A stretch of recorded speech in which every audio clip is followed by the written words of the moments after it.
penasarannya paling tinggi. Apa? Karena dia wartawan. Ya, karena dia wartawan mungkin ya. Jadi tingkat penasarannya sangat tinggi. Jadi kita juga boleh mencontoh itu. Jadi kira-kira kita ada sesuatu yang baru kita ikuti.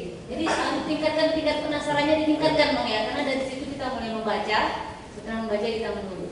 Ya, kepekaan itu bisa kita latih dan kita melatih diri dengan untuk apa penting, yang penting. Nah, dari situ kita mulai itu penting. Coba membuka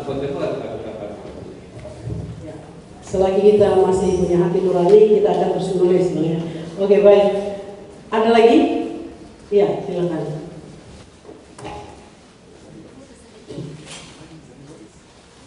Assalamualaikum warahmatullahi wabarakatuh.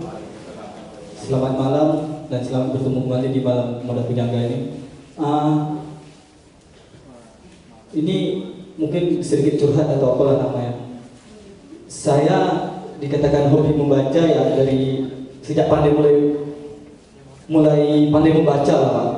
Memang bacaan itu karena kita anak-anak ya bacaan yang menghibur. Yang paling sangat saya sukai Tatang Suhendra, Tatang S. Pedro dan Gareng itu.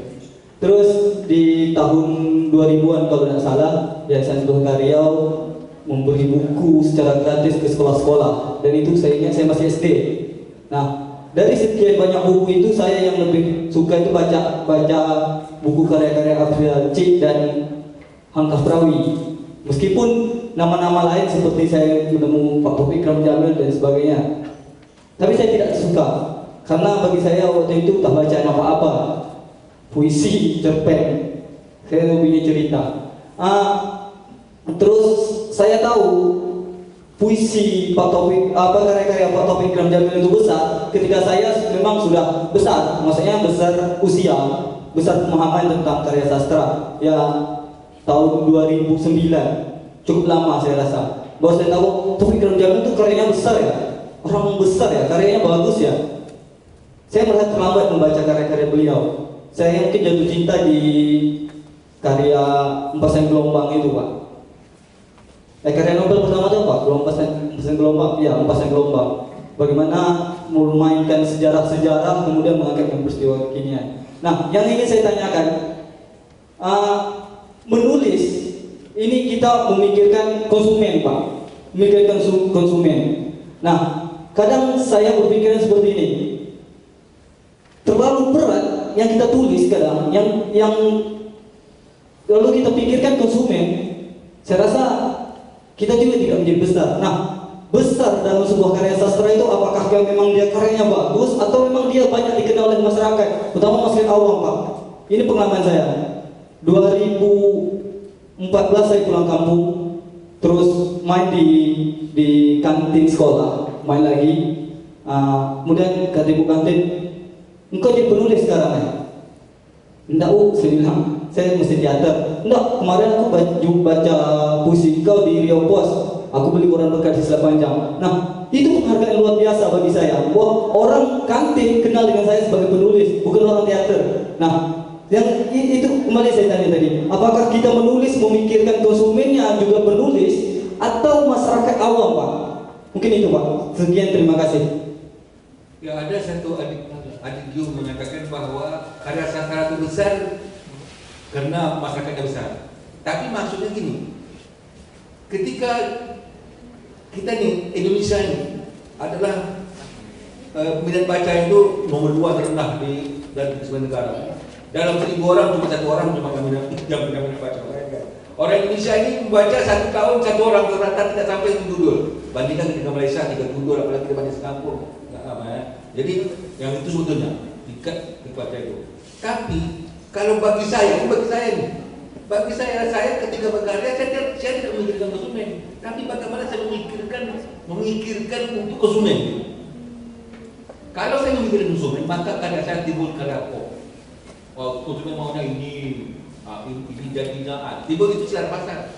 Tapi yang kita pikirkan adalah sebab saya gini, saya ini tahu bahwa saya punya tanggung jawab untuk memperbaiki. Gini ya, saya itu merasa bertanggung jawab untuk memperbaiki keadaan. Meskipun saya tidak berharap bahwa kerja itu memperbaiki keadaan, apalagi sekarang. Kalau sampai itu pada baru, kawan. Ketika kita tulis ini, orang berubah langsung. Kalau sekarang kita tulis hazard, kita nulis orang tak peduli. Misalnya saya menulis homeland of Melayu itu. Berkali-kali saya itu tetap juga ada pakai homeland of Melayu. Kalau dulu lalu berubah, sekarang tak. Artinya gini, saya mungkin memang untuk mengubah keadaan, tetapi saya tidak berharap keadaan itu berubah.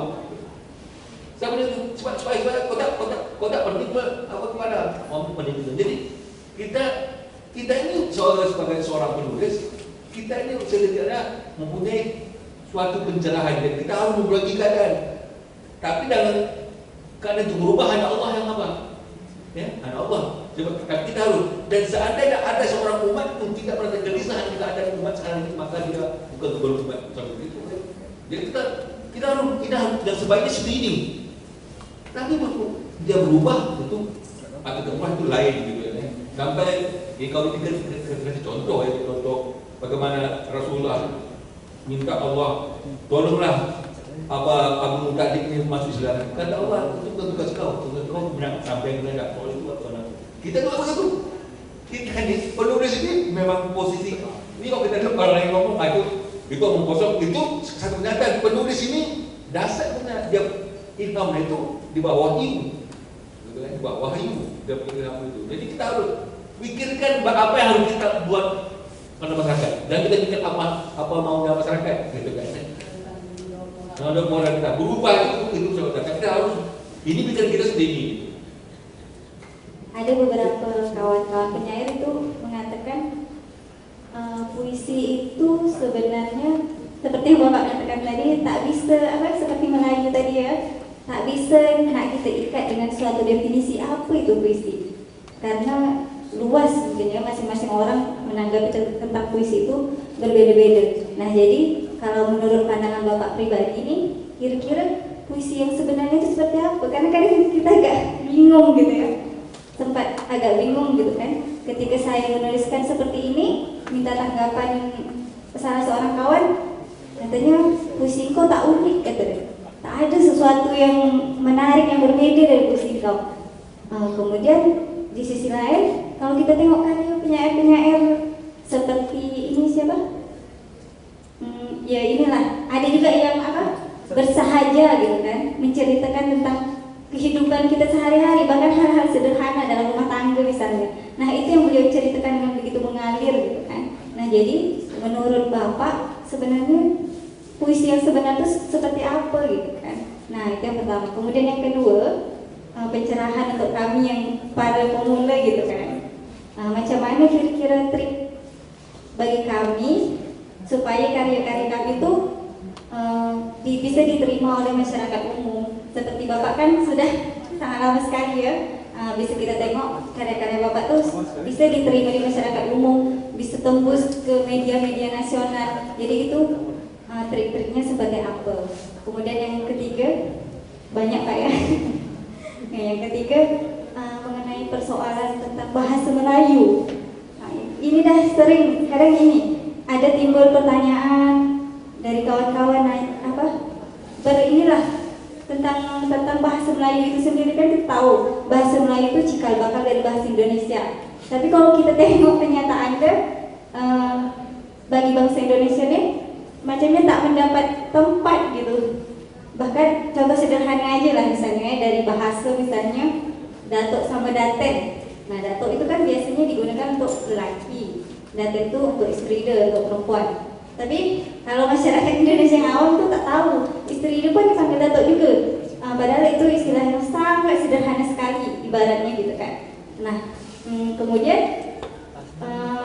kita juga masih ini ketika ditanyakan sebenarnya bahasa Melayu tuh yang diangkat sebagai bahasa Indonesia itu sebenarnya bahasa Melayu yang dari mana sih? Apakah dari Riau, dari Kepri? Orang Minang juga mengatakan bahwa mereka Melayu. Jadi macam mana ya? Nak mendudukkan persoalannya sebenarnya gambaran jawaban itu seperti apa? Itu Bapak, terima kasih. Ya, terima kasih. Jadi bisa langsung jawab ada 4. Jawaban yang nomor 2 dulu ya. Ya. Bagaimana kita? Saya tak tahu apakah karya saya itu masuk umur itu saya tak tahu lah gitu ya. Tapi kita karena saya belum pernah memegang kolom cerpen di Kompas. Pertama-tama yang kita lihat itu pertama EYD gimana? Ini EYD gimana? Itu yang pertama-tama betul. Kalau pada paragraf pertama dia ada salah, langsung buang. Itu pengalaman saya. Itu sekian tahun mengungkapnya. Jadi pada EED itu utama. Jadi bagaimana? Kemudian yang kedua, saya sampai kemarin ada beberapa bulan lalu lah, sampai ada kawan-kawan penulis datang ke rumah. Saya buka kali itu, begini format kalau penulis dibuat. Kita buat untuk formatnya 4-4-3 itu betul kita buat gitu. Supaya cantik nampaknya. Itu harus perhatikan betul. Jadi banyak orang tidak mengerti itu.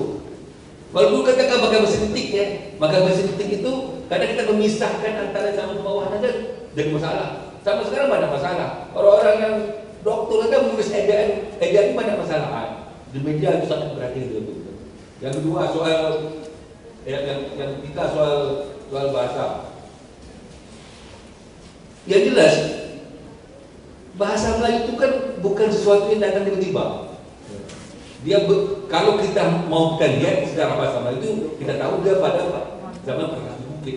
Prasasti bukan bukit, dan itu berarti Sriwijaya. Sriwijaya itu mulai dari mana? Itu mulainya Timur Takut. Pindah ke Palembang, pindah ke Pinang. Itu bahasa Melayu. Terus bahasa Melayu ini kemudian berkembang, kemudian dibina dengan baik di Penyengat, itu jelas. Di Penyengat, di sekarang. Betul. Tapi itu bahasa Melayu mana? Bahasa Melayu yang sastrawi, bahasa Melayu sastra. Bukan bahasa Melayu yang kita sehari-hari, bukan. Bahasa Melayu sastra. Orang kita kan dulu bahasa tinggi, bahasa kota. Jadi bagaimanapun itu. Jadi dia suatu bahasa Melayu.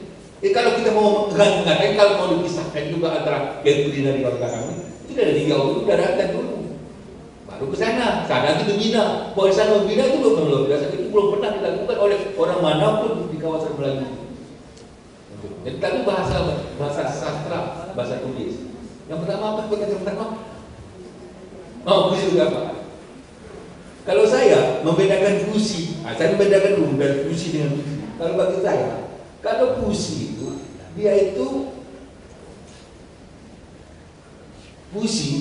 dia mengkonkretkan sesuatu.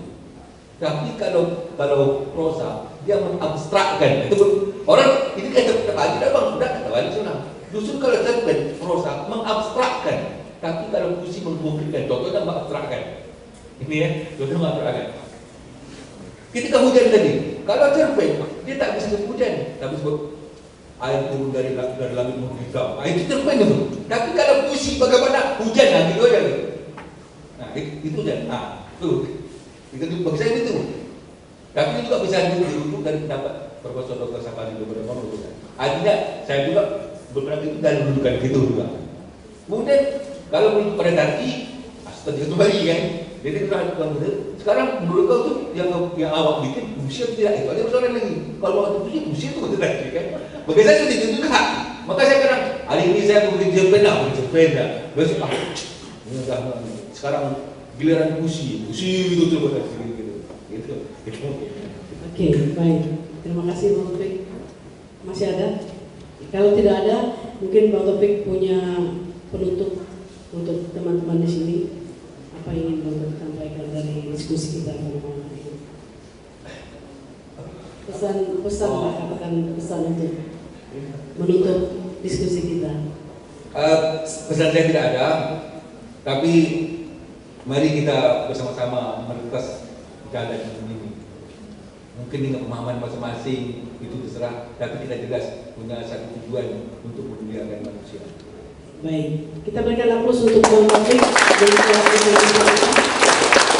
sebelum kita lanjutkan dengan bacaan puisi yang lain oleh kawan-kawan di sini, kita ingin mendengarkan puisi dari